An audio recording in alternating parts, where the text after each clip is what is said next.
ఇన్ని ఎన్కౌంటర్లు జరుగుతున్నాయి, ఇంత పెద్ద ఎత్తున దమనకాండ జరుగుతుంది అడవులలో, మీ తరపు నుంచి ప్రభుత్వాలకి విన్నవించినప్పుడు మీ తరపు నుంచి ఎట్లాంటి న్యాయం జరిగింది? అక్కడ ఉన్నటువంటి అడవుల్లో ఉన్న వాళ్ళకి కావచ్చు, ఎవరైతే ఇప్పుడు కగారులో బలైతున్న వాళ్ళకి మీరేమన్నా మాట్లాడి వాళ్ళతో మాట్లాడడం, లేకపోతే లొంగిపోమని చెప్పడం, మీ రిక్వెస్ట్లు ఎంతవరకు వచ్చినాయి? అసలు ఏం చేసారు మీరు? వ్యవస్థాపకుడుగా ఉన్నాడు కదా మీరు, ఏం జరిగింది మీ నేతృత్వంలో? ఏం జరిగిందో చూస్తూనే ఉన్నాం కదా, ఏం జరిగిందో చూస్తున్నాం కదా. మార్చి నుంచి మేము మాట్లాడినాం.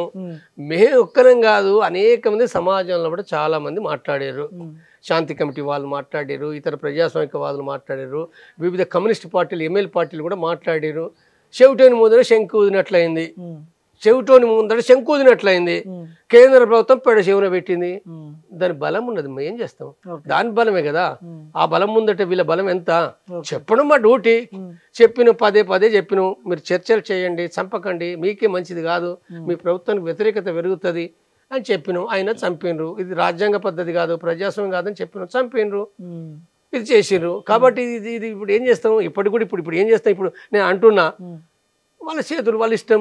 రాజ్యం అంటే అంటే ఏదో బడుతున్న అంటే ఏదో సామెత చెప్తారు కదా, సామెత చెప్పినట్టుగా నీకు ఆయుధ బలం ఉన్నది, నీ వ్యవస్థలన్నీ నీ చేతులు ఉన్నాయి, ఏం చేస్తాం మనం? మల్లోజుల వేణుగోపాల్, ఆశన్న వీళ్ళు లొంగిపోయిన తర్వాతనే హిడ్మా ఎన్కౌంటర్ జరిగింది. వీళ్ళు లీకులు ఇచ్చారనే వార్తలు కూడా వస్తున్నాయి. ఇందులో ఎంత నిజం ఉంది? అంటే ఇప్పుడు వీళ్ళ వల్లనే హిడ్మా ఎన్కౌంటర్ అయ్యాడు, వీళ్ళే ఉద్యమ ద్రోహులు అని చెప్పి కొంతమంది మాట్లాడుతున్నారు, కొంతమంది అంటున్నారు. అందుకని అంటే కొంతమంది ఇప్పుడు 140 కోట్ల ప్రజలున్నారు. ఎవరికి ఏది దొత్తే వాడు మాట్లాడతాడు, ఎవరికి ఏది దొత్తే మాట్లాడతాడు. ఇప్పుడు ఇంకొకటి నేను నోటి మాట్లాడిండు, ఇడుమాను చంపించింది దేవిజీ అని కూడా చెప్పిండు. అవును, ఏమైనా ఉందా దానికి సంబంధం? దానికి సంబంధం ఏమైనా ఉందా?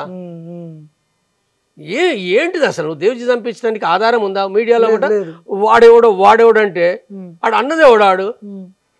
కాంగ్రెస్ నుంచి వెళ్ళిపోయిన ఎమ్మెల్యే మనీష్ కుంజామ్ అనే వ్యక్తి ఇప్పుడు ఆయన పార్టీ పెట్టుకొని ఆయనకు పేరు కావాలి కాబట్టి దేవ్జీ పైన పెడుతుండు. అంటే నీకు ఆదివాసీల పైన ప్రేమలు ఉన్నాయి, నీకు ఇడుమ పైన ప్రేమలు ఉన్నాయి, నువ్వు అన్ని చేసినవా? నువ్వు ఆడ మావోయిస్ట్ పార్టీ చెప్పలేదా నీకు? అందరు చెప్పింది కదా. ఇప్పుడు నీకు ప్రేమలు పుట్టుకొచ్చి ఇడుమా పైన ఇడుమా అని చెప్పి దేవ్జీ చంపిండని అంటున్నావు, దానికి ఏమైనా ఉన్నదా? ఆ ప్రజలకు లేనిది నువ్వు ఎక్కడి నుంచి మాట్లాడుతున్నావు? నువ్వు మాట్లాడుతున్న దానికి అర్థం లేదు, దానికి అర్థం ఉండాలి కదా. ఒకరు దేవ్జీ చంపించిండనంటే దేవ్జీ అంటే నీ నోటికి అడ్డేమన్నది. గణపతి చంపించిండను, బసవరాజు కూడా చంపించిండను, బసవరాజు చేసిండను, నీకు ఎవడట్టున్నది? వాడేదో అంటే ఇక్కడ ఛానల్లో ఎవడో తిక్కలోడు వాడు పెడతాడు, ఇది ఎడ్డింగ్ పెట్టి వాడంతా కూడా వాడు చేస్తాడు, వానికి ఉన్నదా? సేమ్ సోను ఆశనాలు కూడా చంపించిరనంటే సోను ఆశనాలను చంపించి ఎట్లా చంపుతారు? అంటే 40 ఏళ్ళు 50 ఏళ్ళు ఉన్నోడు చంపిస్తాడా? బుద్ధి ఉండాలి. ఇక్కడ మనుషులకు డబ్బులకు ఆశపడే దొంగలు ఉన్నారు. ఈ దొంగలు దేనికైనా భజన చేస్తారు, దేవునికైనా అంటే వాడు అది చేస్తారు. వాడు అంటే మీరు బ్రతికుండాలంటే మీ అగ్రనాయకులు తప్పండి మీరు బతికిపోతారని బెదిరించి బ్లాక్మెయిల్ చేయరా? కాదు అంటే ఇప్పుడు ఇంతమంది లొంగిపోయారు, వీళ్ళందరూ లొంగిపోయి చేసిరా? మెదడు ఉండాలి. లొంగిపోయినోడు చేస్తుండటానికి, లొంగిపోయినోడు చేస్తానంటే మెదడు ఉండాలి. వాడు 40 ఏళ్ళు 30 ఏళ్ళు 20 ఏళ్ళు కమ్యూనిజం కోసం పనిచేసినాడు, నిన్ను అక్కడ పనిచేసి రాగానే అని చెప్తాడా? మరి బొచ్చడి మంది అరెస్ట్ అయ్యారు, అందరు చెప్పిరా? అంటే ప్రాణం కంటే ఏది ఎక్కువ కాదంటారు కదా. బుద్ధి ఉండాలి. కమ్యూనిజం అనేది ప్రాణం కాదు, తన ప్రాణాలు కూడా త్యజిస్తారు, ప్రాణాలకు త్యజిస్తారు. తను లొంగిపోవచ్చు, తను అరెస్ట్ కావచ్చు, అరెస్ట్ అయిన వాళ్ళు ఉన్నారు, మౌనంగా ఉంటారు కదా. ఎంతమంది రైతులు, ఎంతమంది కూలీలు వాళ్ళ పార్టీని వాళ్ళ కన్న బిడ్డలాగా సాదుకున్నారు కదా. వాళ్ళు కొట్టినా చంపినా ఎన్నో బెదిరింపులు ఉన్నాయి, ఉరిదిస్తామన్నారు, చేసిండ్రా? గిరాయిపల్లి మృతవీరులు ఉన్నారు, జనార్దన్, తర్వాత మురళీమోహన్, ఆనందరావు, సుధాకర్ పట్టుకొని సంపద చేసిరా? నల్ల ఆదిరెడ్డి, మురళీమోహన్, ఆనందరావు, మన శ్యాము, నల్ల ఆదిరెడ్డి అంటే శ్యాము, తర్వాత మురళి, సంతోష్ రెడ్డి, వీళ్ళు చేసిరా? వీళ్ళే కదా. అనేక మంది సరెండర్ అయినరు, ఎంతో మంది సరెండర్ అయినరు. నువ్వు పరిశీలించి ఇక్కడ వాళ్ళు ఏం చేస్తుండ్రు, వాళ్ళు ఎంత పేదరికంతో ఉన్నారు. వాళ్ళు లొంగిపోయిన వాళ్ళు చెప్తారంటే అది భ్రమ. లొంగిపోయిన వాళ్ళు చెప్తారనేది ఎవడో ఒకడో ఇద్దరు ఉన్నారంటే ఉంటారు. అరెస్ట్ అయిన దాంట్లో ఉంటారు, సరెండర్ అయిన దాంట్లో అరెస్ట్ అయిన వాళ్ళు కూడా ఉన్నారు. ప్రజా సంఘాల కూడా కోవట్లు ఉన్నారు, అప్పుడు ఉన్నారు, ఇప్పుడు కూడా ఉన్నారు. ఇప్పుడు ప్రజా సంఘాలు లేవు. ప్రజా సంఘాల పేరు మీద తోటి విప్లవం అని బోర్డు పెట్టుకుంటే వాడేదో విప్లవం అంతా ఇరగదిస్తాడు వాడు. అల్ల దొంగలరు, ఇళ్ళ దొంగలరు. దొంగలు ఎక్కడైనా ఉంటారు, కానీ ఎవరిని పడితే వాళ్ళని నువ్వు అనే రక్కు లేదు కదా. మావోయిస్ట్ పార్టీ అన్నది చాలా జాగ్రత్తగా ఒక ఇన్ఫార్మర్ చెప్పాలంటే అనేక కోణాల్లో పరిశీలిస్తే చెప్తుంది, అంత ఈజీగా చెప్పదు అది. ఇప్పుడు ఆశన పైన సోను పైన మాట్లాడిందే వాళ్ళు వెనక్కు తీసుకున్నారు. వాళ్ళు మాట్లాడలేదు కదా. వాళ్ళు సాయుధ పోరాటం విద్రోహం అంటారు, అది వేరే విషయం. వాళ్ళు సాయుధ పోరాటం చేస్తున్నారు కాబట్టి వాళ్ళు దాన్ని విద్రోహం అంటారు. అది రాజకీయంగా మాట్లాడుతావు, నువ్వు మాట్లాడుకో, ఎంతనైనా మాట్లాడుకో, కానీ నష్టపరిచిండ్రు వీళ్ళు కారణం అని చెప్పి మాట్లాడడం మూర్ఖత్వం అంటారు. ఈ లేఖ యొక్క సారాంశం మొత్తానికి మీరు అడవుల్లో ఉన్నటువంటి మావోయిస్టులకు కావచ్చు, శాంతి చర్చల తరపున మావోయిస్టులకు కావచ్చు, లొంగిపోతున్నాం, సాయుధ పోరాటాన్ని విరమింపజేస్తున్నాం అనే ఏదైతే లేఖ వచ్చిందో వాళ్ళకు కావచ్చు, మీరు ఒక ఏం చెప్పదలుచుకున్నారు టోటల్గా ఈ లేఖకు సంబంధించిన ఎపిసోడ్కి?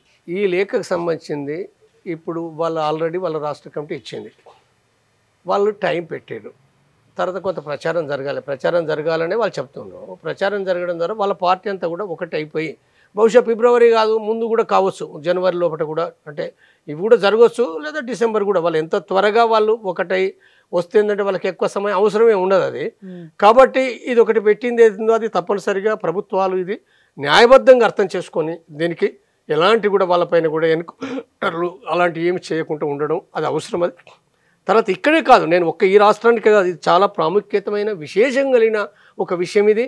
కాబట్టి కేంద్ర ప్రభుత్వము వివిధ రాష్ట్ర ప్రభుత్వాలు కూడా ఒరిస్సాలో కానీ లేదా ఛత్తీస్గఢ్ దండకాండలో కానీ తెలంగాణలో అంటే వాళ్ళు ఏం ఎన్కౌంటర్ చేస్తలేరు ఇక్కడ, వాళ్ళు ఇక్కడ ప్రభుత్వం మనం గమనిస్తున్నాం.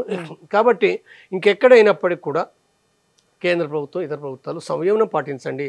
మీరు చర్చలకు కూడా పిలవండి. ఇప్పటికి కూడా మీరు పిలిస్తే ఇద్దరు ముగ్గురు వస్తారు, మాట్లాడతారు. ఆల్రెడీ ఆశన్న సోను కూడా మీ దగ్గరే ఉన్నారు కాబట్టి మీరు సరిగ్గా కనుక జరిపితే వాళ్ళందరూ వస్తారు. వాళ్ళు కూడా వాళ్ళ ప్రకటనలు కూడా చేసిండ్రు, మీరు రెండేళ్ళు కూడా వాళ్ళు ప్రకటనలు చేసిండ్రు. వాళ్ళు చెప్పింది కదా వాళ్ళపైన కూడా ఇప్పుడు ఆ ప్రకటన చేస్తే కూడా ఎవరో తెలిసి తెలవక మీరు ప్రకటన చేస్తున్నారు, మీరు ప్రభుత్వం తరఫున ఏజెంట్లా అని చెప్పి ఈ తెలుగు రాజ్యాల్లో కూడా అనేటోళ్ళు అంటేనే ఉన్నారు. అయినా వాళ్ళు అన్నీ ఓర్చుకొని వాళ్ళు ఒకటే వాళ్ళు ఏంటంటే బండ కింద చెయ్యి ఉంది కాబట్టి ఆ పార్టీ కూడా బతకాలని కోరుకుంటుండ్రు. వాళ్ళే సావాలని కోరుకుంటారు దద్దమ్మ మూర్ఖున్నారు ఇక్కడ.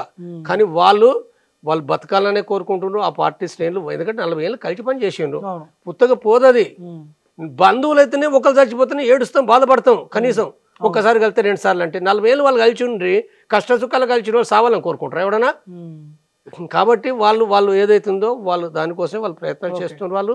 కాబట్టి కేంద్ర ప్రభుత్వం విజ్ఞతలు ఆలోచించి శాంతి చర్చలు జరపండి, సంయమనం పాటించండి అని నేను చెప్తున్నా. ప్రజలు కూడా ఏంటంటే సాయుధ పోరాటం చేసే వాళ్ళు కూడా నేను వాళ్ళకు కూడా విజ్ఞప్తి చేస్తున్నా, మీరు ఆలోచించండి. అనవసరంగా మరణాలకు మీరు మీ మంకుపట్టుతోటి ఇప్పుడు ఏమి జరగదు. సాయుధ పోరాటం అనేది అవకాశాలు లేవని అందరికంటే ఎక్కువ మీకే అర్థమవుతుంది. సోనుకి ఎంత అర్థమైందో మీకు కూడా అంతే అర్థమవుతుంది, ఆశనకి ఎంత అర్థమైందో మీకు అర్థమవుతుంది. కాబట్టి బెట్టు చేయకండి, ఇది అవమానం కాదు. సరెండర్ అంటే అవమానం కాదు, ఏమీ లేదు. ఇక్కడ అంటాడు అన్నీ ఏం మునిపోయిందేం లేదు, తప్పదు అది.